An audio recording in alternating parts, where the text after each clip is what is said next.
I'm on the way up. I'm on the way up. I'm on the way up. I'm on the way up. Been a long, long time coming, but I'm on the way up. Been a long, long time coming, but I'm on the way up. I'm on the way up. Hey guys, what's up everyone? Welcome back again to another video tutorial billiard lesson from the Apex Predator Billiards Training Club. My name is Apex Elenio, your aspiring professional pool player and pool instructor straight out of the small island of Jamaica.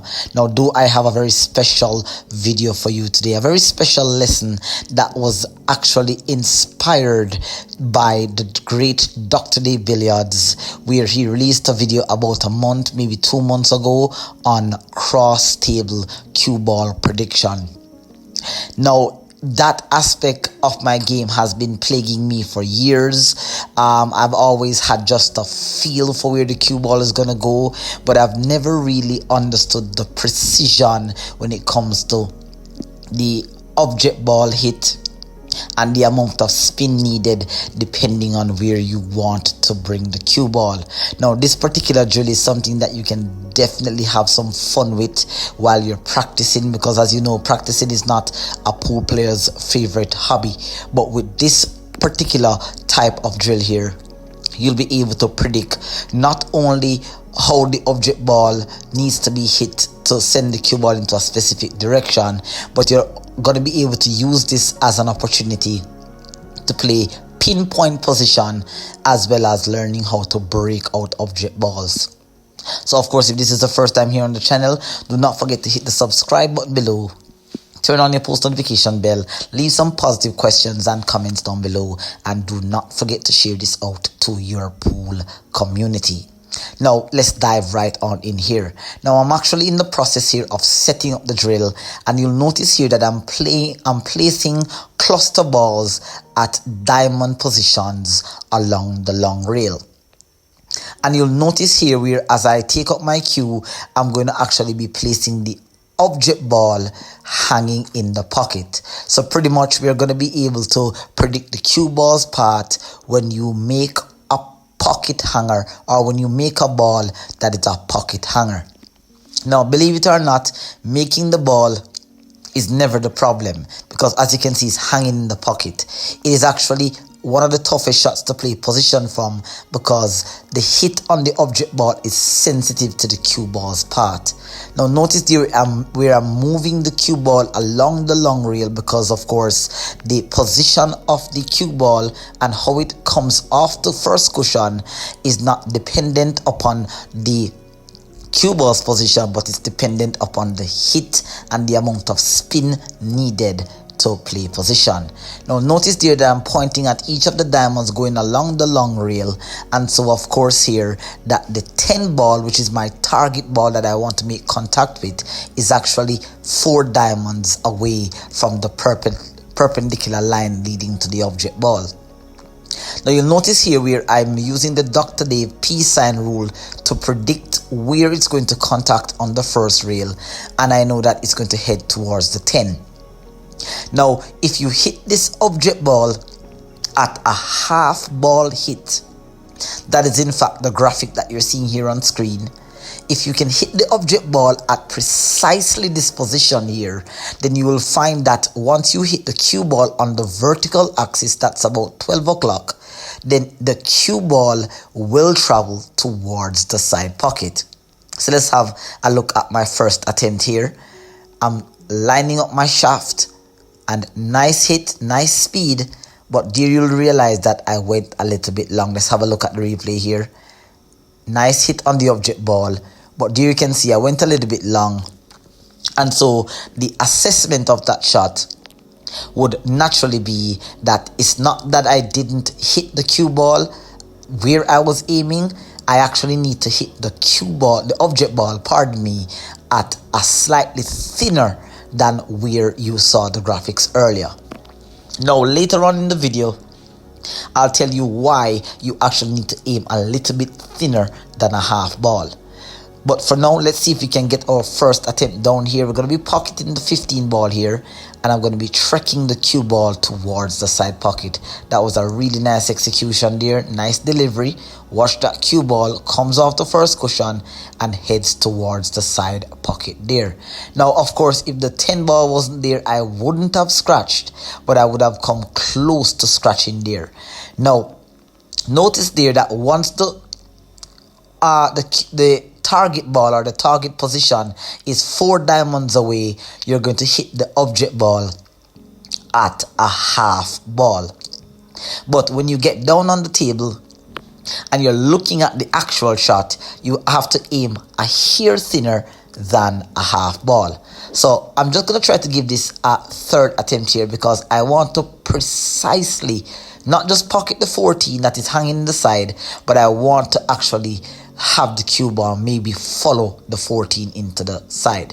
Now here, nice hit, beautiful, and you can see that the cue ball was heading perfectly in that trajectory there.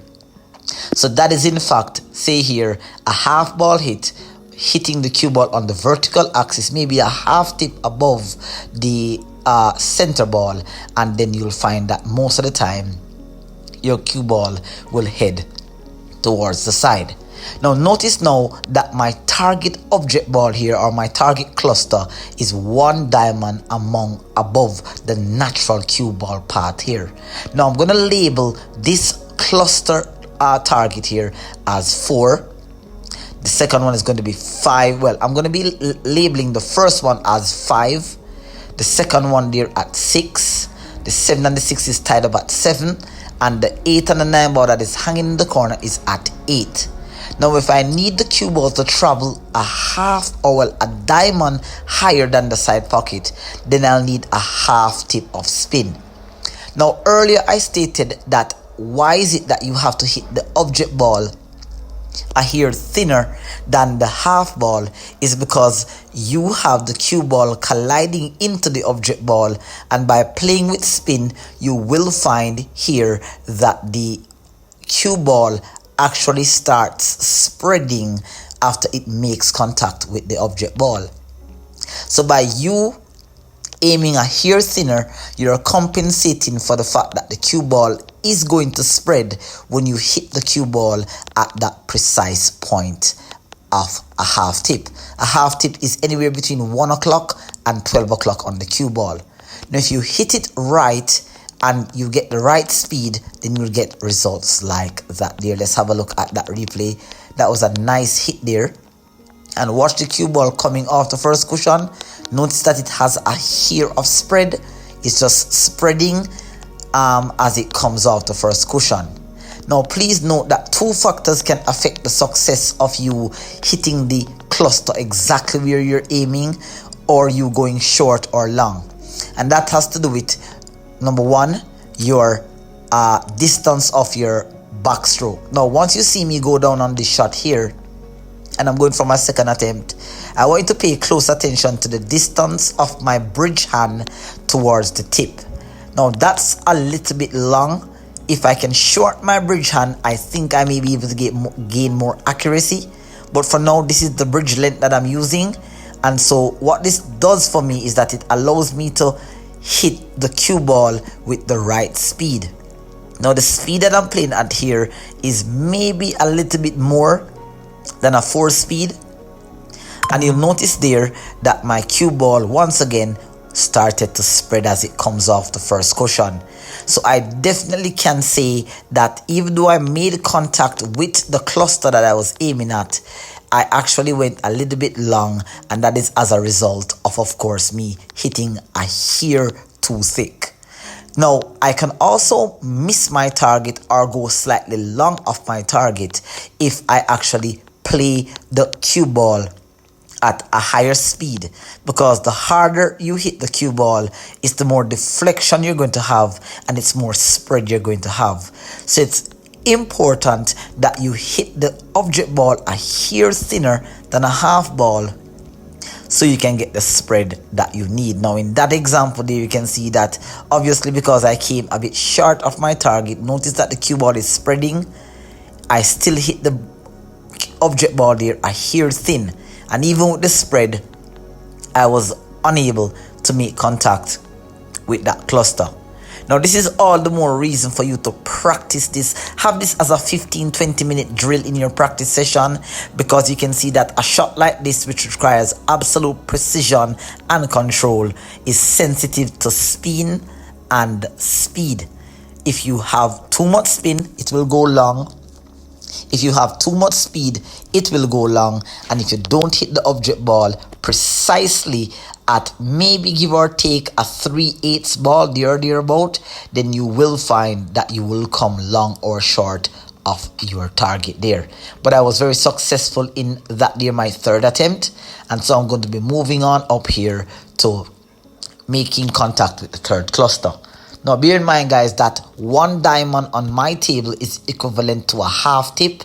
So the contact that I made on that middle diamond there required one tip, which means I'm aiming the cue ball at one tip. That's about 1 o'clock on the cue ball here. Now to get to this diamond here, I have to aim between 1 and 2 o'clock, as you can see the graphics here on screen. Now once I can aim precisely there on the cue ball at a half ball contact on the object ball, you will find that you get consistent, precise result as what is being demonstrated there. Notice that the hit on the object ball was clean, and watch the cue ball spread nicely towards that first diamond below the corner pocket there. Now of course I have to test for consistency, because once you are aiming to become very consistent at this, for the purpose of the video I'm only doing it twice, but I can actually do this 5 or 6 times in a row, hitting the same target. But for the purpose of the video, just to test if I'm hitting the object ball precisely where I'm aiming, I'm hitting the cue ball precisely where I'm aiming, and I have the right speed, which is about a 4 to 5 speed, then you will find that I get consistent result. Bear in mind that the cue ball and the object ball has to be in a direct line with the putting angle. Now I went a little bit long there, as you can see. I think I may have put on a hair more speed than what I actually desired, but it was just enough there, and just for the purpose of the video I don't need to actually hit the cluster exactly at them, and I just want to make certain that I have a good feel of the cue ball trajectory. Now here is a particular shot that comes up occasionally where you have that 9 ball hanging in the corner, and sometimes you can make 2 putts in one.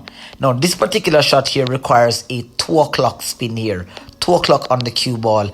And did you notice the spread that I got on that? Let's have a look at the replay here. Nice cue delivery, nicely struck. And watch that cue ball. Notice the spin started to take, and it starts to spread and spread and spread and make contact with the object ball here. And this is how you know, as I said, guys, that once you have this knowledge, you will find that your positional play, when it comes to hitting a specific point on the rail, or when you have an object ball that is at a cluster position, you can actually make a putt and break out the cluster. Now here's a real life example here where I have the 7 ball and the 8 ball for some reason wedged up behind the 9. Now if I make the 7, I won't be able to pop the 8, so I can use the system here to pop the 7 using 2 o'clock spin, head into the 9, pot the 8, and play perfect position for the 9 to win the rack. So this particular drill here has so much that you can gain from this here, and it's something that I truly encourage you guys to definitely tap into. Now you'll notice here that I'm actually going to be posting another video on this particular drill here, but this time we're going to be targeting cluster balls or pinpoint position on the short rail. So I'm going to give you a recap in the next video on what we did here, and so of course we're going to be extending this system here to hitting target points on the short rail. If you guys like this video, you definitely are going to love the next one. So be sure to hit that subscribe button below, be notified whenever I post, and thank you guys for watching. I'll see you in the next video. Until next time, continue practicing with precision, accuracy, consistency and control. Until next time, take care. Goodbye.